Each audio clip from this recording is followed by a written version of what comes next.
जय श्री कृष्ण स्टूडेंट्स। अब हम अपने पोएम यानी आपका जो चैप्टर 8 है बिहाइव में उसमें से पोएम नंबर 8 हम यहाँ पे अब पढ़ने वाले हैं। पोएम का नाम है on a killing tree. On A killing tree. अब इसका मतलब क्या है? तो आपने काफ़ी बार सुना होगा हम पेड़ को काटते हैं, लेकिन यहाँ पे कवि जो पटेल सर है उसकी एक अद्भुत कविता है जिसे हम अगर सोचे तो बहुत ही डीप मीनिंग उसका है। हम ट्री को कट करते हैं लेकिन उसे मारते नहीं है। ये क्या कहते हैं कि अगर ट्री को तुम कट करते हो तो उसको आप किल नहीं करते हो। ट्री को रियल में किल कैसे किया जाए? किल यानी कैसे मारा जाए, कैसे उसकी मृत्यु की जाए। हम जो कर रहे हैं ना उसे हर्ट कर रहे हैं, उसे हम दुख दे रहे हैं। लेकिन यहाँ पे कवि कहते हैं, पोएट कहते हैं कि अगर उसे मारना हो तो कैसे मारे। आपकी जो पोएम है उसमें पहले लिखा हुआ है, you must have observe the people cutting down trees but can they kill a tree. आपने काफ़ी बार देखा होगा कि कोई लोग ट्री को कट करते हैं, लेकिन क्या आपको पता है आप उसे कैसे मार सकते हो? It is easy to do so. क्या ये करना आसान है या फिर नामुमकिन है? Let's read the poem and find out what the poet say on a killing tree. चलो अब देखते हैं हम पोएम में कि हमारे जो कवि है वो क्या कहना चाहते हैं। बहुत अच्छी सी कविता है, बहुत मज़ा आएगा आपको। और ख़ास यहाँ पे जो मीनिंग है ना उसका डीप मीनिंग है, इसलिए आसानी से समझ में नहीं आ सकता आपको, तो कोई बात नहीं, एक दो बार पढ़ लेना। पहला स्टांजा है, पहले स्टांजा में कहते हैं, it take much time to kill a tree. It take much time to kill a tree. It takes much time to kill a tree. एक ट्री को मारने के लिए काफ़ी सारा समय चाहिए आपको। थोड़े से टाइम में आप एक ट्री को मार नहीं सकते, बहुत ज़्यादा समय चाहिए। नॉट अ सिंपल जेब ऑफ अ नाइफ। जेब यानी आपको पता है ना, एक जैसे जेब नाइफ, नाइफ यानी एक छुरी से घाव करना। ओके, घाव करना किसी को, तो उसे जो हम कहते हैं उसे क्या है, जेब कहते हैं। जैसे कि हमें पता है काफ़ी बार हम करते हैं ऐसे, कट चाकू लेते हैं, फिर एक आगे और एक बार पीछे लेते हैं, जैसे कट होता है, तो उसे एक जेब कहते हैं, JAB। जेब यानी कट करना। यहाँ पे वोकेब बहुत इजी है इसलिए मैं नहीं लिखूंगा, मेन इंपॉर्टेंट उसका तात्पर्य कहना क्या चाहती है पोएम। पहले स्टैंजा में आता है जेब। ओके, तो नाइफ के एक जेब से एक ही स्ट्राइक पे आप उसे कट नहीं कर सकते हो, मार नहीं सकते हो। Will do it, it has grown slowly. क्या कहते हैं कि सिंपल जेब ऑफ नाइफ से आप उसे नहीं मार सकते हैं। विल डू इट, करेगा क्या वो, यानी ट्री क्या करेगा, इट हैज़ ग्रोन, वो ज़्यादा बड़ा हो जाता है, ग्रो करता है, उगना हम जिसे कहते हैं ना, वो क्या करता है, फिर से ग्रो होने लगता है, फिर से ज़्यादा अपनी कंज्यूम करता है। क्या? Slowly consuming the earth. Consume यानी शोषण करना, कंज्यूम यानी शोषण करना। अब एक ट्री को आप नहीं मार सकते हो, उसे मारने के लिए बहुत से ज़्यादा समय चाहिए। आप एक नाइफ की एक स्ट्राइक से उसे नहीं मार सकते हो। जो मार दो आप उसे, यानी कट कर दो, तो क्या होता है कि इट हैज़ ग्रोन, वो फिर से शुरू हो जाता है, ग्रो करता है। Slowly consuming the earth. कैसे ग्रो करता है? आपने देखा होगा अगर ट्री कट होता है ना, ऐसे इस तरह से ट्री कट हो गया, ओके, तो ट्री कट होने के बाद क्या होता है, तो वो फिर से वहाँ से फिर से स्प्राउट होता है या फिर ग्रो होता है, शुरू हो जाता है फिर से। कैसे? अर्थ को कंज्यूम करता है, अर्थ से कंज्यूम यानी शोषण करना, अर्थ को शोषित करता है और फिर वो ग्रो हो जाता है फिर से, राइजिंग आउट ऑफ इट, और वहाँ से फिर से राइज होता है। राइज यानी शुरू होना उसकी, फिर से उगना। ओके, फिर से वो शुरू हो जाता है ग्रो करना। Feeding upon the crust. Feeding यानी खाना, फीडिंग यानी खाना। आपने देखा होगा कि जो प्लांट है ना, प्लांट या ट्री है, वो क्या खाते हैं, वो क्या फीड करते हैं? लाइट है, वाटर है, और फिर वो ज़्यादातर आप साइंस पढ़ते हो तो आपको ज़्यादा पता होगा कि जो प्रकाश संश्लेषण की क्रिया करते हैं वो, और वो अपना खाना बना के वो फिर ग्रो होते हैं। तो यहाँ पे भी कवि क्या कहते हैं हमारे, कि वो फिर से राइज होते हैं, अर्थ को कंज्यूम यानी शोषण करते हैं अर्थ का, और उसमें से जो उसे पोषक द्रव्य चाहिए वो ले लेते हैं, और बाद में वो क्या करते हैं, फीड करते हैं अर्थ के क्रस्ट यानी अपर लेयर को वो फीड करते हैं और फिर से ग्रो होते हैं, राइज होते हैं। Years of sunlight, water and, काफ़ी सालों की ईयर्स, काफ़ी साल लगते हैं, एक दिन में तो नहीं हो जाता है, काफ़ी साल की सनलाइट को वो कलेक्ट करते हैं, एयर को कलेक्ट करते हैं, वाटर को कलेक्ट करते हैं, and out of the leprous hide. Leprous का मीनिंग है उसका जो थर्ड होता है ना, रूट होता है, वहाँ पे आपने काफ़ी बार ट्री को ऐसे छुआ होगा, तो वहाँ पे वो जो फील होता है ना आउटर क्रस्ट ट्री का, वहाँ से ज़्यादातर छोटी छोटी पत्तियाँ निकली हुई होती है ट्री के आउटर लेयर पे, तो वो क्या होता है, लेप्रस, वहाँ पे वो हाइड होता है, वहाँ पे वो छुप जाता है एक छोटा सा पौधा, और वहाँ से वो सालों की ईयर की वाटर है, सनलाइट है, एयर है, उसे पाके वो लेप्रस साइड में से वहाँ से बाहर निकलता है। लेप्रस साइड यानी सोच लो ये ट्री है आपका, ओके, ये उसका रूट है, नीचे वाला उसका रूट है, यहाँ से अर्थ का क्रस्ट शुरू होता है। तो यहाँ पे आपने ऐसे थर्ड जो हम रूट कहते हैं उसे, वहाँ पे छुआ होगा तो यहाँ पे वो आपको ऐसा फील होगा, लग जाएगा आपको, ऐसा लगता है कि बाहर वहाँ से छोटे छोटे पौधे निकले हुए होते हैं, तो उसे क्या कहते हैं हम, लेप्रस हाइड। स्प्राउटिंग लीव्स, और वहाँ से स्प्राउट करते हैं, वहाँ से निकलते हैं, और लीव्स यानी छोटे छोटे पान। तो पहले स्टैंजा में कवि ने क्या कहा, पोएट ने क्या कहा, बहुत आसानी से समझना हो तो आप एक ट्री को नहीं मार सकते हो, ट्री को मारने के लिए बहुत ज़्यादा समय चाहिए। आप जो उसे स्ट्राइक करते हैं, वो वन जैब लगाते हैं नाइफ का, वो सिर्फ उसको पेन देगा, दर्द देगा, लेकिन वो सालों की ईयर है, सालों की यानी ईयर्स की वाटर है, एयर है और अर्थ क्रस्ट है, उसमें से वो शोषित करता है, और वहाँ से फिर से लेप्रस साइड में से वो निकलता है बाहर, और फिर से वो लीव्स के साथ फिर से एक ट्री बनता है। तो यहाँ पे कहते हैं कि किल नहीं कर सकते हो। Second stanza, so hack and chop, तो क्या है कि एक हैक यानी रफ कट, एक रफ कट लगाओ, एंड चॉप उसके टुकड़े टुकड़े कर दो, चॉप यानी चॉपिंग करना, टुकड़े कर देना। But this alone want do it, लेकिन ये भी आप करोगे तो वो नहीं मार सकते हो ट्री को। आप एक रफ कट लगाओ ऐसे जोर से, और पूरा के पूरा जेसीबी से आप गिरा दो पूरा ट्री, ओके, और बाद में उसे कट कर दो, तो फिर भी वो क्या होगा, नहीं मरेगा। This alone want do it, ये भी आप उसे नहीं मार सकते हो। Not so much pain will do it, उससे ज़्यादा क्या होगा, एक ट्री को पेन होगा लेकिन वो उसे मारेगा नहीं। आपको भी पता है, अगर कोई आपको एक मुक्का लगा दे या फिर आपको ऐसे कट कर दे तो आपको ब्लीड होगा, आपको पेन होगा, लेकिन आप मरोगे नहीं, ओके, आप किल नहीं होगे।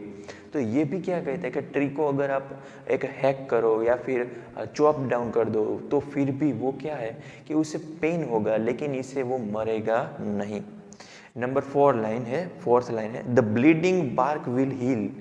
ब्लीडिंग बार्क यानी मैंने कहा ना जो आउटर लेयर है ना, उसे बार्क कहते हैं। तो बार्क क्या है, तो वहाँ से ब्लीड होता है। आप ज़्यादातर आपने ट्री को देखा होगा, ट्री को एक आप छोटा सा एक्स लेके जाओ, कट करो, तो वो जो कट होता है ना, वहाँ से काफ़ी बार लिक्विड थोड़ा सा निकलता है, ओके, तो वो क्या होता है, तो वो बार्क साइड से ब्लीड होता है। ऐसे हम कभी उसे देख सकते हैं, एक ह्यूमन बॉडी की तरह उसे लेते हैं इस कविता में।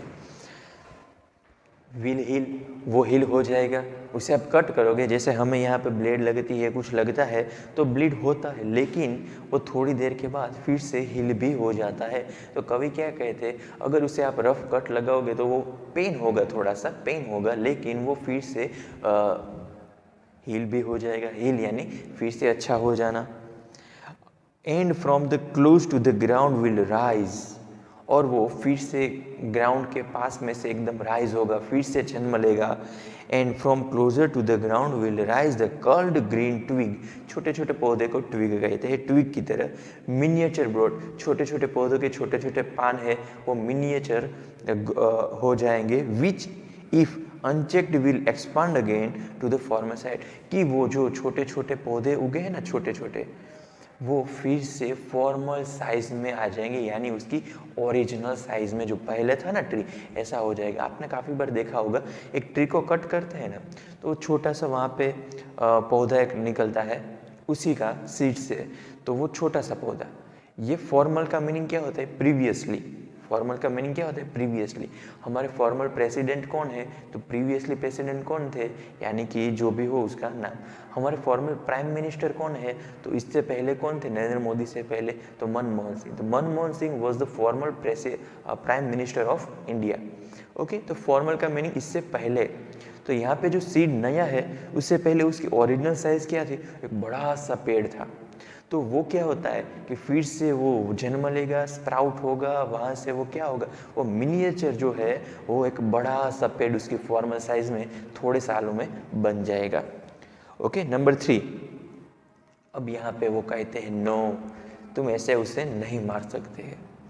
The root is to be pulled out. कैसे मारना है?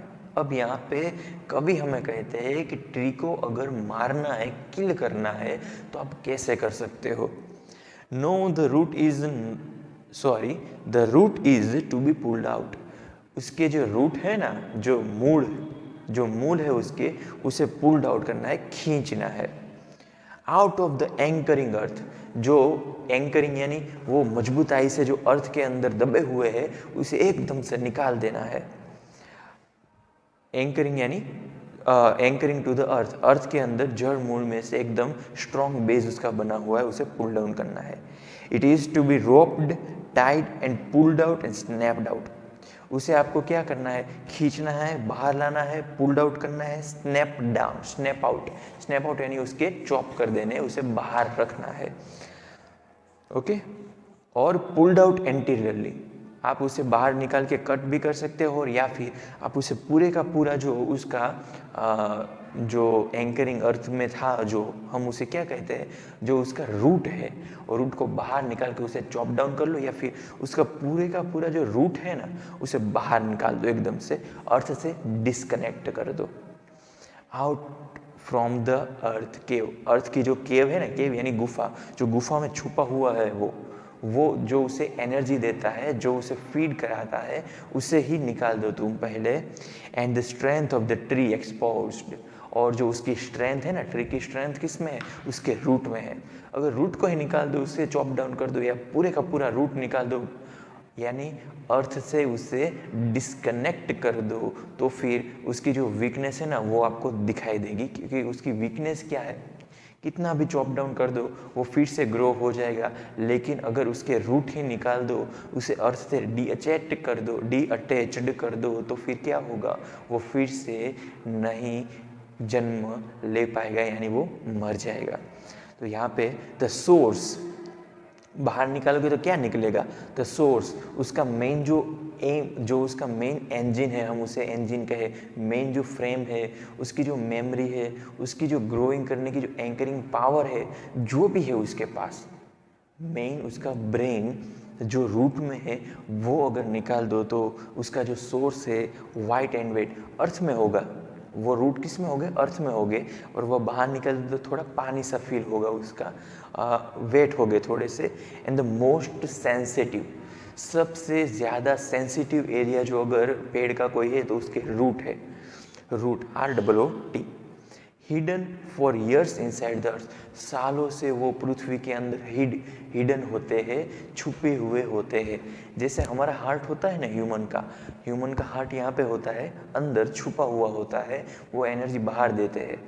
ऐसे ही जो ट्री है, उसका हार्ट क्या है? उसके रूट है, वो पृथ्वी के अंदर, अर्थ के अंदर एंकरिंग का काम करते हैं, पूरे का पूरा पेड़ को सपोर्ट करते हैं। उसका ब्रेन है, उसकी जो सबसे ज़्यादा इम्पोर्टेंट सेंसिटिव एरिया है, वो उसका रूट है।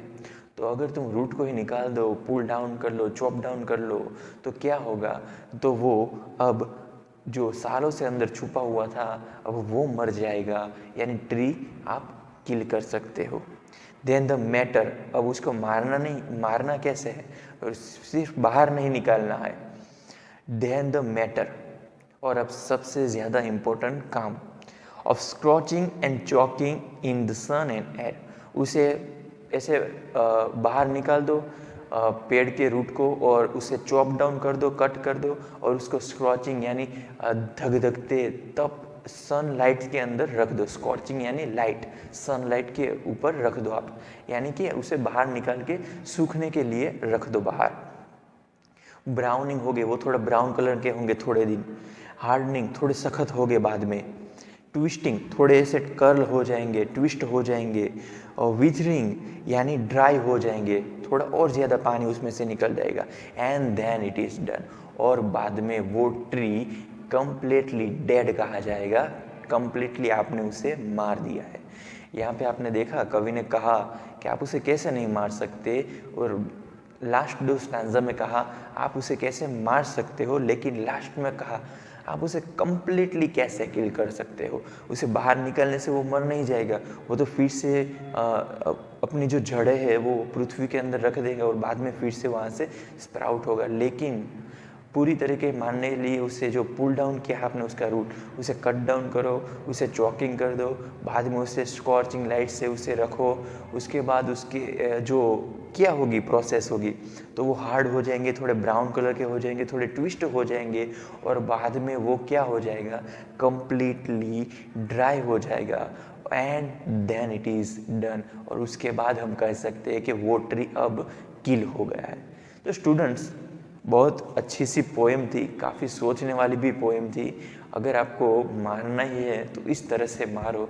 कवि क्या कहता है कि अगर आप जो कट करते हैं उसे पेन होता है ज़्यादा, उसे पेन होता है पेड़ को, पेन मत दो उसे। कट करना है, अगर उसकी ज़रूरत नहीं है तो पूरी तरह से उसे मार दो। मारने के लिए आप क्या करोगे, यहाँ पे दिया हुआ है। पोएम आप अच्छे वे में लेना, यहाँ पे दिखाई गई पोएम में आपको करना नहीं है कोई भी प्रैक्टिकल। पेड़ ज़्यादा बचाओ, ज़्यादा से ज़्यादा आप उसे ग्रो करने का मौका दो, क्योंकि एनवायरनमेंट की जो प्रोटेक्शन है वो वही करते हैं। हम तो सिर्फ क्या करते हैं, पॉल्यूशन करते हैं, वो क्या करते हैं, प्रोटेक्ट करते हैं। तो ये हमारी पोएम थी ऑन अ किलिंग ट्री। ज़्यादातर जो वर्ड है वो बहुत इजी है, इसीलिए यहाँ पे वोकेब नहीं लिखी है। और आपको जो भी क्वेरी हो और क्वेश्चन हो तो यहाँ नीचे थिंकिंग अबाउट द पोएम वो आप कर सकते हो। यानी पहला क्वेश्चन है, कैन अ सिंपल जेब of knife kill a tree. क्या एक ट्री को आप सिंपल जेब, एक सिंगल जेब दे दो तो क्या आप वो मर सकता है, और वाई नॉट, अगर नहीं तो क्यों नहीं मर सकता है। तो आपको अपने वर्ड में एक्सप्रेस करना है। मैं हर बार कहता हूँ पोएम है ना, वो पोएम क्या है, अपने वर्ड में आपने जो पोएम समझी है ना उसको अपने वर्ड में लिखना है। तो यहाँ पे आपको अपने वर्ड में लिखना है क्यों नहीं। ओके, तो यहाँ पे दिए हुए जो क्वेश्चन है 111 पेज नंबर पे, वो आपको सॉल्व करना है अपने तरीके से।